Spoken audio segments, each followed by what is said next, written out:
ప్రభు అయిన యేసుక్రీస్తు నామమున మీ అందరికీ నా యొక్క వందనాలు.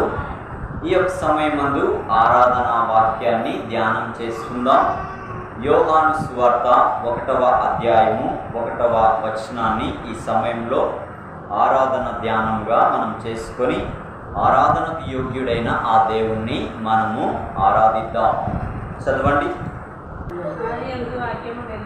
ఆదియందు వాక్యముండెను,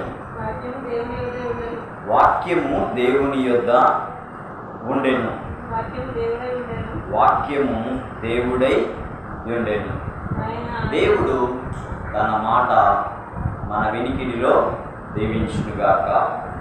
ఆమేన్.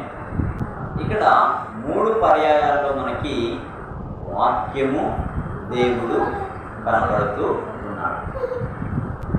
గమనించండి, ఆదియందు ఏమున్నదంట? ఆదియందు వాక్యముండెను. ఇక్కడ గమనించినట్లయితే దేవునికి ఆది అనేది ఉండదు, దేవునికి అంతము అనేది ఉండదు. భూమికి ఆరంభం ఉంది, భూమికి ముగింపు ఉంది. నాకు ఆరంభం ఉంది, నాకు ముగింపు ఉంది. ఈ భూమి మీద మన కనులకు కనబడే సర్వ సృష్టానికి ప్రారంభం ఉంది, ముగింపు కూడా ఒకరోజు ఉంది. కానీ దేవునికి లేదు. ఇక్కడ ఈ మాటలో మనము గమనించినట్లయితే ఆదియందు అనేది ఎందుకు అన్నాడంటే, ఆదికాండం 1వ అధ్యాయం 1వ వచనంలో మనకి కనబడుతుంది. ఆదియందు దేవుడు భూమి ఆకాశములను సృజించాడు. ఈ భూమిని సృజించిన దాని లెక్క ప్రకారంగా ఇక్కడ ఆది అనేది చెప్పబడుతుంది. ఆ సృజించబడటానికి ముందు కూడా దేవుడు ఉన్నాడు. కానీ ఆ దేవుని యొద్ద ఆ వాక్కు బయలువెడిలినప్పుడు ఈ సృష్టిలో ఉన్న సమస్తము కలిగింది. అదే ఇక్కడ దేవుని లేఖనంలో చెప్తున్నాడు. ఆదియందు వాక్యముండెను, వాక్యము దేవుని యొద్ద ఉండెను. చూడండి, నా మాట ఎక్కడున్నదండి? నాలో ఉన్నది. బయటికి వెళ్ళిన తర్వాత మీకు వినబడుతున్నది. అలాగే దేవునిలో ఉంది మాట. ఆ మాట బయలువెడలగానే ఈ సృష్టి కలిగింది. అదే విషయం ఇక్కడ యోహాను గారు చెప్తున్నారు. వాక్యమే మన దేవుడై ఉన్నాడు. దేవుడు లేకుండా మాట లేదు, మాట లేకుండా దేవుడు లేడు. రెండు కూడా ఆయనే అయి ఉన్నాడు. ఆయనే అయ్యున్న ఆయన చూడండి, 2000 సంవత్సరాల క్రితం ఆ వాక్యమై ఉన్న ఆ ప్రభువు 14వ వచనాన్ని చదవండి ఒకసారి. ఆ వాక్యము శరీరధారి అయి కృపా సత్య సంపూర్ణుడిగా మన మధ్య నివసించెను. ఆగండి, 2000 సంవత్సరాల క్రితం ఆ వాక్యమే శరీరధారి అయి కృపా సత్య సంపూర్ణుడిగా మన మధ్య ఏం చేశాడంట? నివాసం చేయడానికి వచ్చాడు.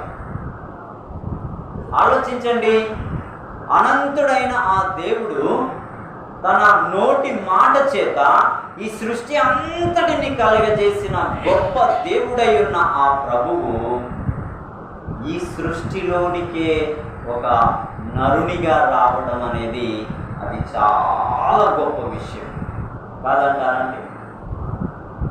ఈ సృష్టి మనం చూసినప్పుడే ఎంత పెద్దగా ఉంది అనుకుంటాం. అంతకంటే కోట్ల కోట్ల కొలదిగా ఆయన ఉన్నతుడై ఉన్న ఆయన ఇంకా పరిమితిలోనికి ఆయన మనుషుడిగా దిగి వచ్చి ఏం చేశాడంట? కృపను సత్యాన్ని మనకు ఇవ్వడానికి వచ్చాడు. అందుకే కృపా సత్య సంపూర్ణుడిగా మన మధ్యలో నివసించాడు. ఆయన కృప చూపటానికి ముందు నీ ఎడల నా ఎడల ప్రేమ చూపటానికి లోకానికి సామాన్యునిగా వచ్చాడు. ఒక దరిద్రుడిగా వచ్చాడు, ఒక రిక్తుడిగా వచ్చాడు. ఆయన ఎవరు అనంటే ఆకాశ మహాకాశములు పట్టజాలని తేజో మహిమ చేత నింపబడిన దేవుడై ఉన్నప్పటికీ ఆయన నరుడిగా లోకానికి అవతరించాడు.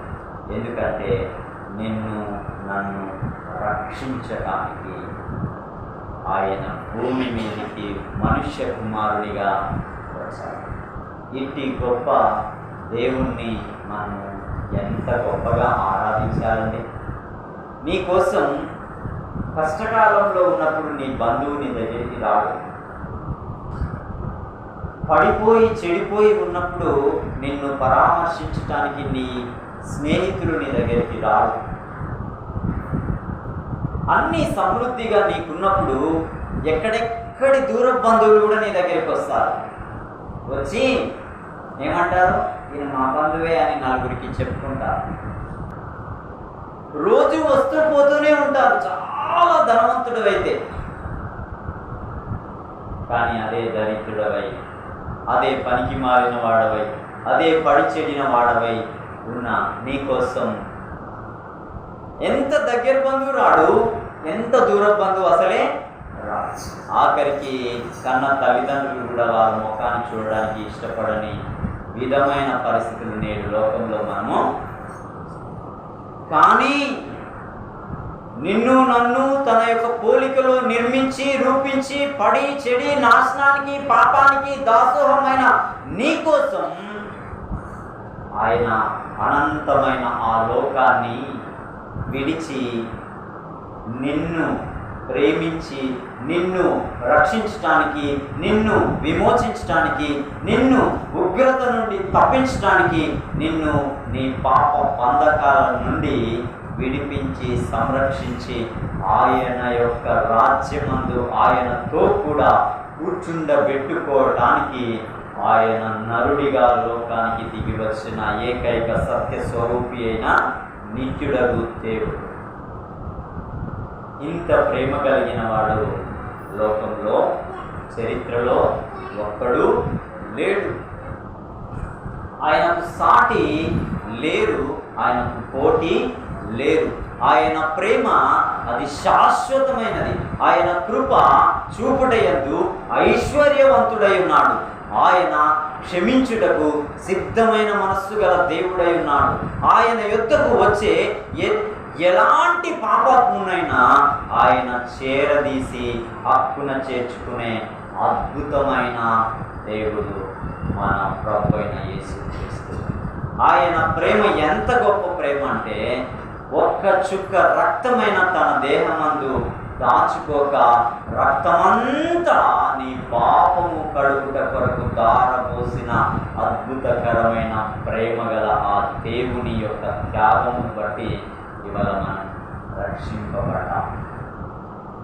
ఆయన్ని సమీపించగలుగుతున్నాం, ఆయన సన్నిధిని అనుభవించగలుగుతున్నాం. ఆయన ఇచ్చిన ఈ గొప్ప భాగ్యానికి మనం ఆయనకి ఏమి ఇచ్చినా రుణస్థులమే. కానీ ఆయన ఇచ్చిన కృపను బట్టి, సత్యమును బట్టి, ఆయన ఇచ్చిన రక్షణ బట్టి ఆయన నామాన్ని ఈ సమయమందు ఆరాధిద్దాం, ఆయన గొప్ప నామాన్ని కీర్తిద్దాం. దేవుడు తన మాటలు మన వినికిడిలో దీవించునుగాక. ఆమేన్, ఆమేన్.